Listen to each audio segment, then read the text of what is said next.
the productivity app that almost died until two founders fled to Japan. Welcome to Small Cause Big Effect, where we explore how tiny decisions create massive transformations that reshape entire industries. Today, we're diving into one of the most unexpected turnaround stories in Silicon Valley history. How two struggling entrepreneurs abandoned their failing startup, fled to Japan with barely enough money to survive, and rebuilt their app in a tiny Kyoto apartment, ultimately creating a productivity platform now worth over $10 billion. This is the story of Zhao and Simon Last, the founders of Notion, and their dramatic journey from Silicon Valley failure to global success through one of the most unconventional pivots in tech history. But what makes this story particularly fascinating isn't just the geographic transformation. It's how changing cultural contexts can unlock completely different approaches to creativity, product development, and problem solving. The Small Cause was a desperate decision by two entrepreneurs who had run out of money, lost key team members, and watched their carefully planned startup crumble in front of their eyes.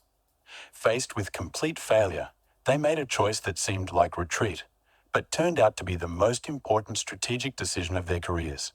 They left everything familiar behind and rebuilt their entire product in a completely different cultural and creative environment. The big effect was discovering that the productivity tool they had been struggling to build in Silicon Valley's hyper-competitive, feature-obsessed culture could only be perfected through the minimalist focus, patient iteration, and long-term thinking that they discovered in Japan. Today, Notion has revolutionized how millions of people organize their thoughts, manage projects, and collaborate on complex work, proving that sometimes the path to global success requires completely abandoning everything you think you know about how business should be done. Act 1. The Silicon Valley Trap. Building the wrong thing in the wrong place. To understand why Zhao and Simon Last's escape to Japan was so crucial to Notion's eventual success, we need to first examine how Silicon Valley's culture and expectations can sometimes prevent entrepreneurs from building the products their users actually need. This isn't a criticism of Silicon Valley itself, but rather an exploration of how different cultural environments can either enhance or constrain creative problem solving in ways that founders don't always recognize until they step outside their familiar contexts. When Ivan and Simon started working on what would eventually become Notion in 2013, they were embedded in Silicon Valley's startup ecosystem with all of its advantages and limitations. The advantages were significant and obvious: access to talented engineers, experienced advisors, potential investors, and a culture that celebrates entrepreneurial risk-taking and rapid innovation. However, Silicon Valley's advantages come with cultural pressures that can sometimes lead entrepreneurs away from building products that solve real human problems and toward building products that impress other entrepreneurs, investors, and technology professionals. The constant pressure to demonstrate rapid growth, achieve venture capital milestones, and compete with well-funded competitors can create an environment where speed and feature development become more important than user experience and genuine problem solving. Ivan and Simon initially fell into this trap, though they didn't realize it at the time. Their early version of Notion was technically impressive and included numerous advanced features that demonstrated their engineering capabilities and ambition. They had built what they thought was a comprehensive productivity platform that could compete with established players like Evernote, Google Docs, and various project management tools by offering more features and greater technical sophistication. But here's what Ivan and Simon learned through painful experience about the difference between impressive technology and useful products. Users don't adopt productivity tools because they have the most features or the most advanced technical architecture. They adopt tools that make their daily work feel easier, clearer, and more manageable. The psychological experience of using a productivity tool is often more important than its technical capabilities. But this psychological dimension is easy to overlook when you're focused on competitive positioning and feature differentiation. Their early version of Notion suffered from what user experience researchers call feature bloat. The product tried to do so many things that it became difficult for users to understand what it was actually for or how to get started using it effectively. New users would download Notion, feel overwhelmed by the number of options and possibilities, and abandon it in favor of simpler tools that solved specific problems more directly. Additionally, Ivan and Simon were trying to build their product while simultaneously managing all the typical startup activities that Silicon Valley culture emphasizes: networking with investors, attending industry events, hiring rapidly, and positioning themselves competitively against other productivity tools. These activities, while potentially important for long-term business success, were distracting them from the sustained focus and user research that would have been necessary to understand why their product wasn't resonating with the people they were trying to help. The cultural pressure to move quickly and demonstrate progress also prevented them from taking the time necessary to truly understand their users' actual workflows and mental models. Silicon Valley's move fast and break things mentality works well for some types of products, but productivity tools require deep understanding of how people actually think, organize information, and approach complex projects in their daily lives. This kind of understanding develops slowly through careful observation and patient iteration, rather than rapid feature development and competitive positioning. By 2015, after 2 years of development and multiple product iterations, Ivan and Simon faced a crisis that would force them to question everything they thought they knew about building successful products. Despite having raised initial funding, assembled a talented team, and built a technically sophisticated platform, Notion was struggling to gain meaningful user adoption. Worse, they had lost a key engineer who had been crucial to their technical development, and their remaining funding was running out rapidly. The conventional Silicon Valley response to this situation would have been to pivot quickly to a different market opportunity, raise additional funding based on lessons learned, or possibly sell their technology to a larger company and move on to new projects. But Ivan and Simon were about to make a decision that would prove far more transformative than any conventional pivot could have achieved. Act 2. The desperate decision. When failure forces radical innovation. The moment when even Zhao and Simon last decided to abandon Silicon Valley and rebuild their failing startup in Japan wasn't a strategic business decision based on market analysis or competitive positioning. It was a desperate response to complete failure that would accidentally teach them more about product development than years of conventional startup advice could have provided.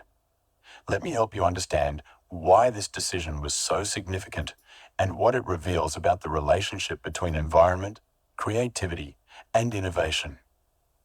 When Ivan and Simon realized that their Silicon Valley approach wasn't working and they were running out of both money and options, they faced the classic entrepreneur's dilemma that we've explored in other episodes of this show. They could either admit defeat and move on to other opportunities, or they could take one final risk that might either save their company or exhaust their remaining resources in a spectacular failure. The decision to move to Japan emerged from a combination of practical necessity and intuitive recognition that their current environment might be preventing them from solving the problems they needed to address. Simon had spent time in Japan previously and understood that the cost of living would allow their remaining funds to last much longer than they would in Silicon Valley. More importantly, both founders sensed that the intense competitive pressure and rapid iteration culture of Silicon Valley might be preventing them from developing the patient, user-focused approach that their product actually required. This intuition about environmental influence on creativity turned out to be more significant than they initially realized. Different cultural contexts don't just affect obvious things like cost of living or networking opportunities. They can fundamentally influence how entrepreneurs think about problems, approach solutions, and interact with users. The decision to rebuild Notion in Japan would expose Ivan and Simon to completely different philosophical approaches to product development, user experience, and business strategy. Let me teach you about what makes Japanese design and product development culture particularly relevant to understanding Notion's transformation. Japanese design philosophy, often summarized in concepts like kanso, simplicity, and shizen, naturalness, emphasizes removing unnecessary elements until only the essential remains. This is fundamentally different from Silicon Valley's typical approach of adding features and capabilities to create competitive differentiation. In Japanese design thinking, the goal isn't to impress users with comprehensive functionality, but to create tools that feel so natural and intuitive that users can focus on their actual work rather than on learning how to use the tool itself. This philosophy would prove crucial for Ivan and Simon because productivity tools, more than almost any other type of software, need to fade into the background and support users' thinking rather than demanding attention for their own sake. Additionally, Japanese business culture emphasizes long-term thinking and patient iteration over rapid growth and short-term metrics. This cultural difference would allow Ivan and Simon to focus on understanding their users' actual needs and refining their core functionality without the constant pressure to demonstrate rapid progress to investors, advisors, or industry observers. The practical reality of their situation in Japan also forced beneficial constraints that wouldn't have been possible in Silicon Valley's resource-rich environment. With limited funds and no access to their previous network of advisors and potential hires, Ivan and Simon had to focus exclusively on the essential work of building and improving their product. They couldn't distract themselves with fundraising activities, industry networking, or team expansion. They had to solve their core product problems or fail completely. This forced focus created what creativity researchers call beneficial constraints, limitations that actually enhance creative problem solving by preventing teams from pursuing too many directions simultaneously. In Silicon Valley, the abundance of resources and opportunities can sometimes prevent entrepreneurs from achieving the kind of sustained focus that breakthrough innovation requires. Working from a small apartment in Kyoto, Ivan and Simon began the process of completely rebuilding Notion from the ground up, but this time with a fundamentally different approach to understanding what users actually needed from a productivity tool. Instead of trying to build a comprehensive platform that could compete feature for feature with established products, they focused on identifying the minimal set of capabilities that would allow users to organize information in ways that felt natural and flexible. This rebuilding process would take nearly 2 years of patient iteration and user feedback, during which Ivan and Simon lived on minimal budgets while obsessing over details that might seem insignificant to outside observers, but proved crucial for creating the user experience that would eventually make Notion successful. The small cause of fleeing to Japan in desperation was about to create the big effect of discovering how to build productivity tools that actually enhanced human thinking, rather than complicating it. The transformation that Ivan and Simon were about to undergo illustrates an important principle about innovation and creativity that extends far beyond productivity software. Sometimes, the most breakthrough solutions emerge not from having more resources or better competitive positioning, but from changing environmental context in ways that force completely different approaches to familiar problems. Act 3. The Kyoto Transformation. Learning to think like your users. The 2 years that even Zhao and Simon last spent rebuilding Notion in their small Kyoto apartment would prove to be a masterclass in user-centered design and patient iteration. But what makes their story particularly instructive isn't just that they succeeded in rebuilding their product. It's how the process of working in a completely different cultural context taught them to think about productivity tools in fundamentally new ways that would eventually revolutionize the entire industry. Let me help you understand the specific changes in their development approach that made this transformation possible, because these changes illustrate important principles about how breakthrough innovation actually happens in practice. The first major shift was from technology-focused to psychology-focused product development. In Silicon Valley, Ivan and Simon had been primarily concerned with building impressive technical capabilities and competitive feature sets. In Kyoto, they began focusing on understanding how people actually think, organize information, and approach complex projects in their daily lives. This psychological focus led them to spend months studying how different types of users approach to organization and information management.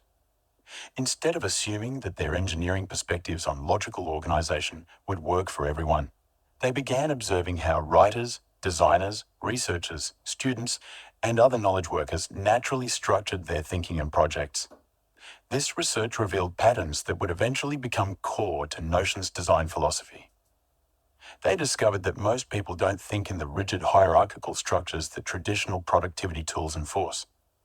Instead, people naturally create flexible, associative connections between ideas, projects, and information that change over time as their understanding develops. They found that users needed tools that could evolve with their thinking rather than forcing their thinking to conform to predetermined organizational structures.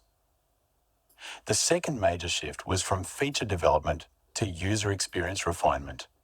Rather than continuously adding new capabilities to their product, Ivan and Simon began obsessing over making their existing capabilities feel more intuitive and natural to use. This approach reflected Japanese design principles that prioritize perfecting essential functions rather than expanding functional scope. They spent weeks refining seemingly minor details like how quickly different elements loaded, how smoothly users could transition between different views of their information, and how clearly the interface communicated available options without overwhelming users with choices. These micro-interactions might seem insignificant, but they collectively determine whether users feel empowered or frustrated when using productivity tools. This attention to experience details was only possible because of the patient, long-term approach that their Japan environment enabled. In Silicon Valley's rapid iteration culture, spending weeks perfecting interface details would have felt like inefficient use of time when they could have been building new features or pursuing business development opportunities. But in Kyoto, with minimal distractions and limited resources, this kind of focused refinement became their primary competitive advantage. The third crucial shift was from competitive positioning to user empowerment. Instead of trying to build a product that would impress industry observers or match competitors' feature lists, Ivan and Simon focused on creating tools that would make their users feel more capable and creative in their daily work. This user empowerment focus led to design decisions that were counterintuitive from a traditional competitive perspective, but proved crucial for actual user adoption.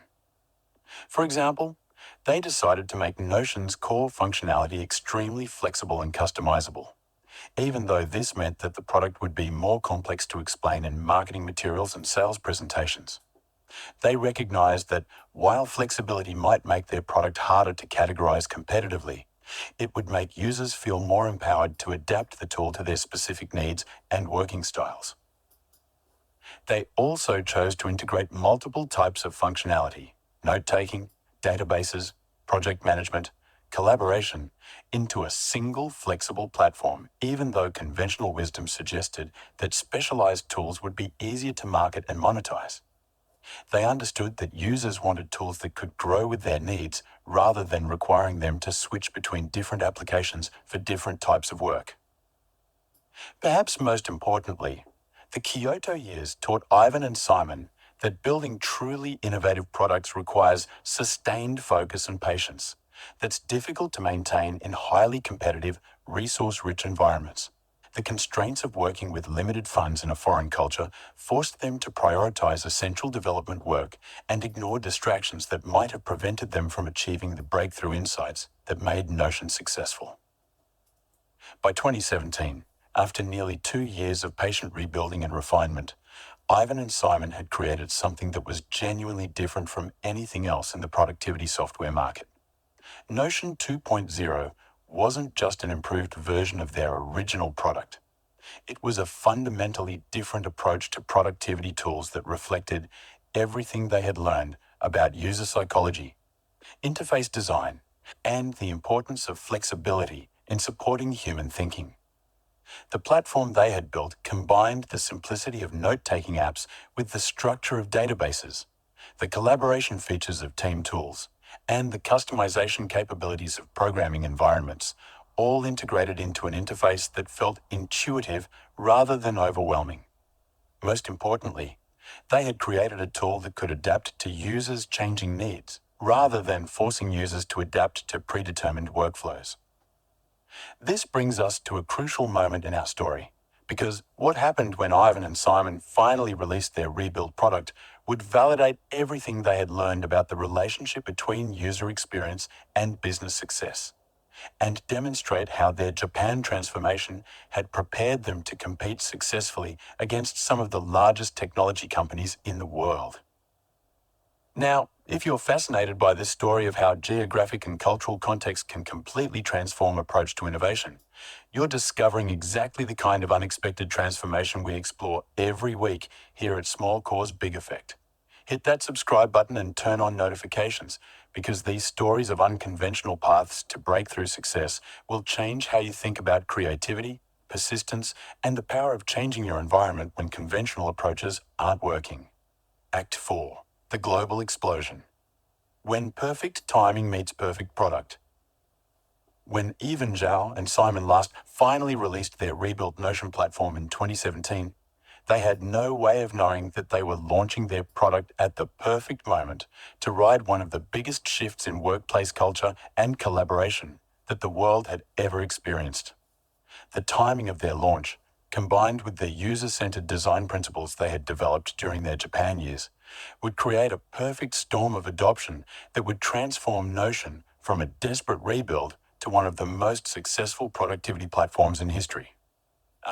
Let me teach you about the convergence of cultural and technological trends that made Notion's explosive growth possible, because understanding these trends helps explain not just why Notion succeeded, but how entrepreneurs can recognize and prepare for similar opportunities in their own industries. The first major trend was the rise of remote work and distributed teams, which created demand for collaboration tools that were more flexible and user-friendly than traditional corporate software. Before 2017, most productivity and collaboration tools were designed for traditional office environments, where teams worked in the same physical location and could rely on face-to-face communication to resolve confusion or coordination problems. These tools could afford to be complex or rigid because users had immediate access to colleagues and IT support when they needed help. However, as more companies began adopting remote work policies and building distributed teams, the limitations of traditional productivity tools became much more apparent. Remote workers needed tools that were intuitive enough to use without extensive training, flexible enough to accommodate different working styles and time zones, and comprehensive enough to reduce the need for switching between multiple applications throughout the day. Notion's design philosophy, developed through Ivan and Simon's patient user research in Japan, aligned perfectly with these emerging remote work needs. The platform's flexibility allowed different team members to organize their work in ways that made sense for their individual roles and responsibilities, while still maintaining shared visibility and coordination.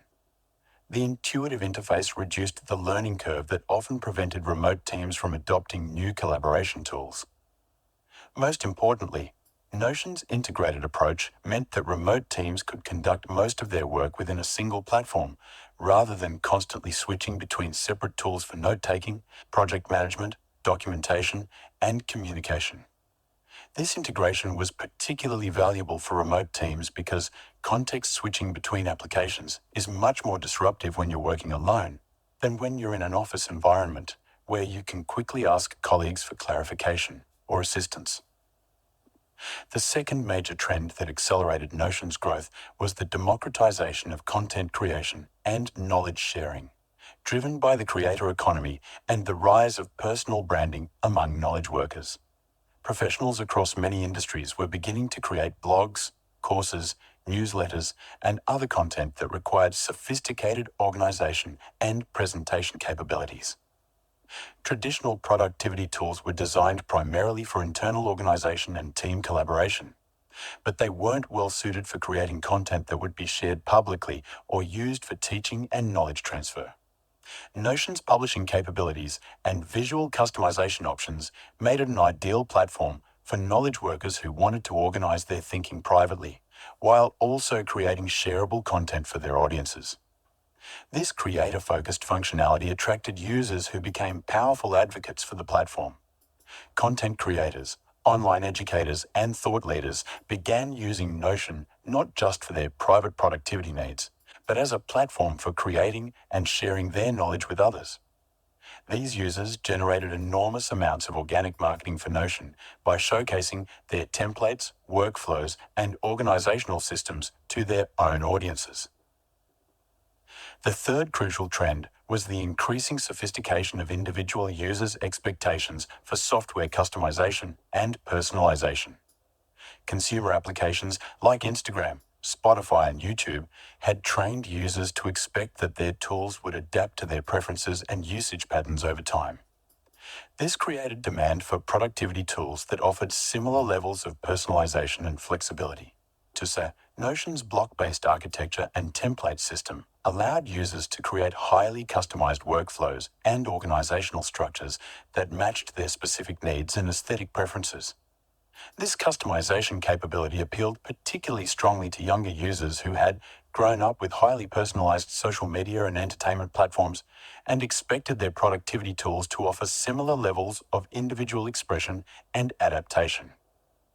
The combination of these trends created a market environment where Notion's unique design philosophy and capabilities were not just appreciated by early adopters, but were actively sought out by mainstream users who were frustrated with existing alternatives. The patient user research and interface refinement that Ivan and Simon had conducted in Japan had prepared them to serve this emerging market better than any of their established competitors. The results were dramatic and measurable. Notion's user base grew from thousands of users to millions within just a few years.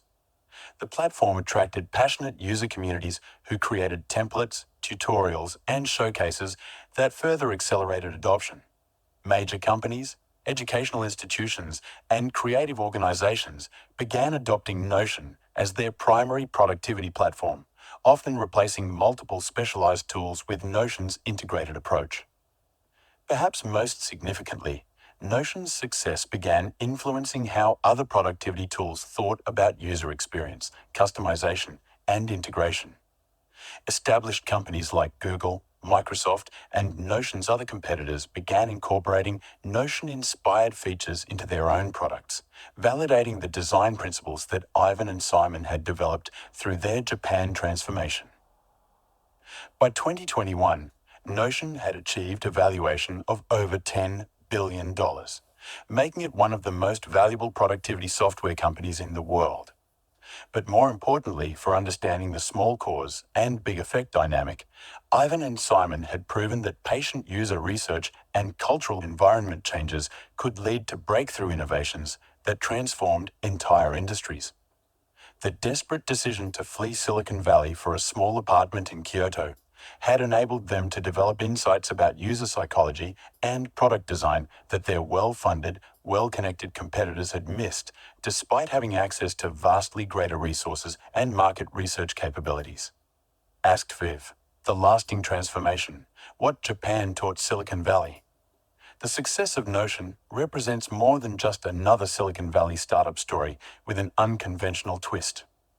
Ivan Zhao and Simon Last's journey from failed entrepreneurs to industry-transforming innovators through their Japan experience has fundamentally influenced how the technology industry thinks about product development, user experience, and the relationship between cultural context and creative breakthrough. Let me help you understand the broader implications of their story and what it teaches us about innovation, persistence, and the courage to abandon conventional approaches when they're not working. The most significant lesson from Notion's development is how changing environmental context can unlock completely different approaches to familiar problems. This isn't just about geographic relocation. It's about how different cultural frameworks can provide new perspectives on user needs, design principles, and business strategy that might be invisible when you're embedded in a single cultural context. Silicon Valley's culture emphasizes rapid iteration, competitive positioning, and investor-focused metrics that can sometimes lead entrepreneurs away from the patient user research and experience refinement that breakthrough products actually require. Japan's design culture, with its emphasis on simplicity, long-term thinking, and perfecting essential functions, provided Ivan and Simon with a framework for approaching productivity software that their competitors hadn't considered. This cultural perspective shift enabled them to recognize that productivity tools should enhance human thinking, rather than demonstrating technical sophistication, and that flexibility and customization were more valuable than comprehensive feature sets. These insights seem obvious in retrospect, but they were genuinely revolutionary in the productivity software market when Notion first implemented them successfully. The second major lesson involves the relationship between constraints and creativity. Ivan and Simon's financial limitations and geographic isolation in Japan created beneficial constraints that forced them to focus exclusively on essential product development work. They couldn't distract themselves with fundraising, networking, or team expansion. They had to solve their core user experience problems or fail completely. This forced focus enabled them to achieve the kind of sustained attention and iterative refinement that breakthrough innovation requires. But that's difficult to maintain in resource-rich environments with multiple competing priorities. Their story demonstrates that sometimes having fewer options and resources can lead to better outcomes than having access to extensive funding and support networks. The constraint-driven innovation they experienced in Japan has influenced how many other entrepreneurs think about resource allocation and focus during critical development phases. Some successful startups now deliberately create similar constraints by limiting team size, reducing external input, or working in isolated environments during crucial product development periods. The third important implication involves the democratization of software development and design. Notion's success proved that small teams with limited resources could build products that compete successfully with offerings from the largest technology companies in the world, as long as they maintained superior focus on user experience and authentic problem solving. So, this democratization has encouraged many entrepreneurs to pursue ambitious software projects that might previously have seemed impossible, without massive teams and funding. Notion's story demonstrates that patient user research, careful design iteration, and genuine empathy for user needs can be more valuable competitive advantages than extensive resources or technical sophistication. The platform's success has also influenced how established technology companies approach product development. Many large firms have begun adopting more user-centered design processes, longer development timelines for experience refinement, and greater emphasis on customization and flexibility in their productivity and collaboration tools. From an educational and workplace culture perspective, Notion's adoption has contributed to changing how people think about organization, knowledge management, and collaboration in both academic and professional contexts. The platform's flexibility has enabled new approaches to project management, content creation, and team coordination that weren't possible with more rigid traditional tools. Students, researchers, creative professionals, and knowledge workers have used Notion to develop organizational systems that match their natural thinking patterns rather than forcing their thoughts into predetermined categories. This has contributed to broader conversations about neurodiversity, different learning styles, and the importance of customizable tools in supporting diverse ways of processing information and approaching complex projects. Perhaps most significantly for understanding the small cause and big effect dynamic that defines our show, Ivan and Simon's story illustrates how personal transformation and business innovation are often interconnected in ways that aren't immediately apparent. Their willingness to abandon familiar environments and conventional approaches wasn't just a business strategy. It was a personal journey that changed how they understood creativity, problem solving, and their own capabilities as entrepreneurs and product builders. The Japan experience taught them that some of their most important assumptions about product development, user needs, and business success were actually cultural artifacts rather than universal principles. This recognition enabled them to approach productivity software with genuinely fresh perspectives that their competitors, embedded in Silicon Valley's cultural framework, couldn't easily replicate. Today, Notion continues to evolve and expand its capabilities while maintaining the core design principles that Ivan and Simon developed during their Kyoto transformation.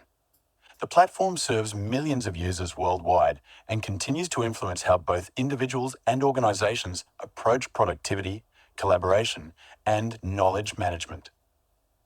More importantly, for other entrepreneurs and creative professionals, their story provides a roadmap for how environmental change, cultural learning, and patient iteration can lead to breakthrough innovations that transform entire industries.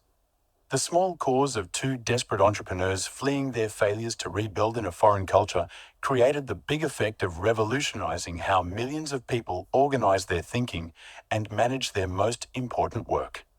This transformation demonstrates that sometimes the most profound business innovations emerge not from strategic planning or competitive analysis, but from the courage to abandon everything familiar and rebuild from first principles in environments that force completely different approaches to familiar challenges.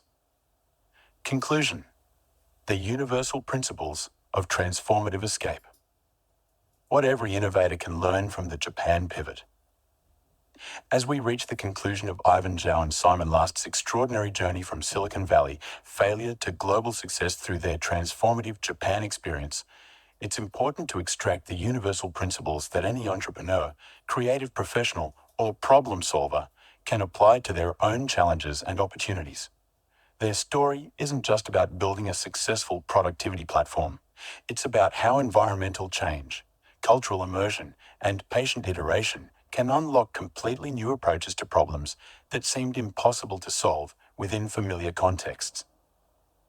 The most fundamental lesson from their journey is what I call the context breakthrough principle, the recognition that some problems can't be solved within the same environmental and cultural framework that created them. Ivan and Simon weren't failing in Silicon Valley because they lacked talent, resources, or dedication.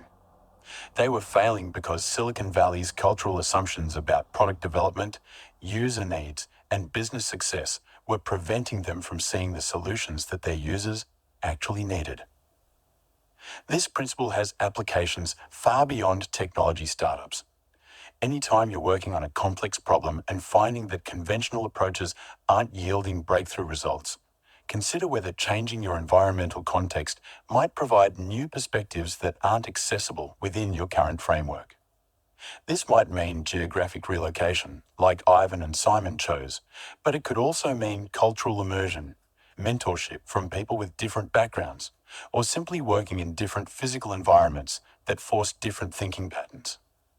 The key insight is recognizing when your current context is constraining, rather than enabling your creative problem solving, and having the courage to step outside familiar frameworks even when that decision feels risky or uncomfortable.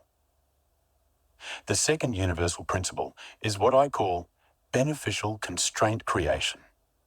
Ivan and Simon's financial limitations and geographic isolation in Japan weren't obstacles to overcome. They were creative advantages that forced them to focus exclusively on essential product development work. Their story demonstrates how deliberately creating constraints can sometimes lead to better outcomes than having unlimited resources and options. This principle applies to any creative or problem-solving work where too many options or resources might prevent the sustained focus that breakthrough innovation requires. Consider how you might deliberately limit your options, reduce external input, or create deadlines and resource constraints that force you to concentrate on the most essential aspects of your projects. The goal isn't to make your work harder, but to eliminate distractions and force prioritization that might not happen naturally in resource-rich environments.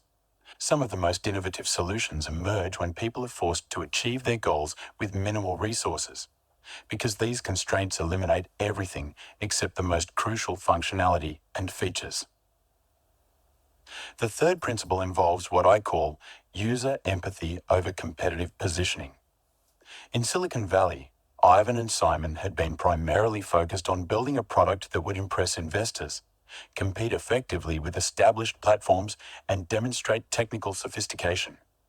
In Japan, they shifted to focusing exclusively on understanding and serving their users' actual needs and experiences. This shift from competitive to empathetic thinking enabled them to recognize that users needed flexibility and customization more than comprehensive feature sets. That simplicity was more valuable than technical impression, and that supporting natural thinking patterns was more important than enforcing logical organizational hierarchies. This principle applies to any field where you're trying to create solutions for other people. Instead of focusing primarily on how your solutions compare to existing alternatives, invest time in understanding how people actually experience the problems you're trying to solve. Often, this empathetic understanding reveals opportunities that competitive analysis misses because it uncovers unmet needs rather than incremental improvements to existing approaches. The fourth principle is patient iteration over rapid pivoting. Silicon Valley culture often emphasizes quick experimentation and rapid pivoting when initial approaches don't work immediately. Ivan and Simon's Japan experience taught them that some breakthrough innovations require sustained focus and patient refinement that spans months or years rather than weeks or days. Their willingness to spend nearly 2 years rebuilding Notion from the ground up, focusing on user experience details that might seem insignificant to outside observers, enabled them to create something genuinely different rather than just incrementally better than existing alternatives. This patient approach was only possible because they had removed themselves from environmental pressures for rapid progress and immediate results. This principle suggests that when you're working on complex problems that don't yield to quick solutions, consider whether you need to create space and time for sustained iteration rather than searching for immediate breakthroughs. Some innovations require the kind of deep work and patient refinement that's difficult to achieve within frameworks that demand rapid progress demonstration. The fifth and perhaps most important principle is authenticity over conventional success metrics. Ivan and Simon's decision to abandon Silicon Valley and rebuild in Japan wasn't motivated by traditional business strategy or market analysis. It was an authentic response to their genuine recognition that their current approach wasn't working and they needed fundamental change rather than incremental adjustment. This authenticity enabled them to make decisions based on what they genuinely believed would create value for users rather than what they thought would impress investors or industry observers. Their willingness to follow their authentic insights about user needs and product design, even when those insights conflicted with conventional wisdom, became the foundation for Notion's distinctive market position and user loyalty. This principle applies to anyone trying to create meaningful work or solve important problems. Consider whether your current approaches are based on authentic understanding of what needs to be done, or whether they're influenced by external expectations about how work should be conducted or success should be measured. Before we conclude today's episode, I want to speak directly to anyone who might be feeling stuck in their current context, struggling with problems that seem impossible to solve within familiar frameworks, or wondering whether dramatic change might unlock new possibilities that aren't visible from your current position. Ivan and Simon's story demonstrates that sometimes the most transformative breakthroughs require the courage to abandon everything familiar and rebuild from first principles in environments that force completely different approaches to persistent challenges. This doesn't mean that geographic relocation is necessary for everyone, but it does mean that environmental and cultural change can be powerful tools for unlocking creative insights that might be impossible to achieve within current constraints. If this story of transformative environmental change and patient innovation resonates with you, if you believe that sometimes the path to breakthrough success requires completely abandoning conventional approaches, then you understand the heart of what we explore here at Small Cause Big Effect. Hit that subscribe button, turn on notifications, and join our community of people who recognize that small decisions to change context can create extraordinary transformations in both personal capability and professional impact. Ivan Zhao and Simon Last didn't set out to prove that Japan would be a better environment for building productivity software than Silicon Valley. They were simply desperate entrepreneurs who had run out of options and were willing to try anything that might save their failing company. But their willingness to embrace uncertainty, adapt to completely different cultural frameworks, and rebuild their approach from the ground up led to insights about user experience and product design that transformed not just their own company, but the entire productivity software industry. The small cause was a desperate decision to escape failure by fleeing to an unfamiliar environment with minimal resources and no clear plan for success. The big effect was discovering that changing cultural context could unlock completely different approaches to familiar problems, leading to innovations that established competitors with vastly greater resources couldn't replicate. Their journey reminds us that sometimes the most profound transformations require the courage to abandon everything familiar and comfortable in favor of uncertainty that might contain possibilities we can't imagine from our current positions. The difference between persistent failure and transformative breakthrough often comes down to recognizing when our current environment is constraining our thinking and having the courage to seek out contexts that force us to approach familiar challenges in completely new ways. Until next time on Small Cause, Big Effect, keep building, keep questioning your assumptions, and remember, your next breakthrough might be waiting for you in an environment you haven't yet been brave enough to explore, where the constraints you fear might actually become the creative advantages that unlock your most important work. And if this story of environmental transformation and the courage to rebuild from first principles has changed how you think about context, creativity, and the relationship between constraint and innovation, show us some love with a like. Share this episode with someone who might benefit from understanding that sometimes retreat can be the beginning of the most important advance, and we'll see you next week for another incredible story of transformation.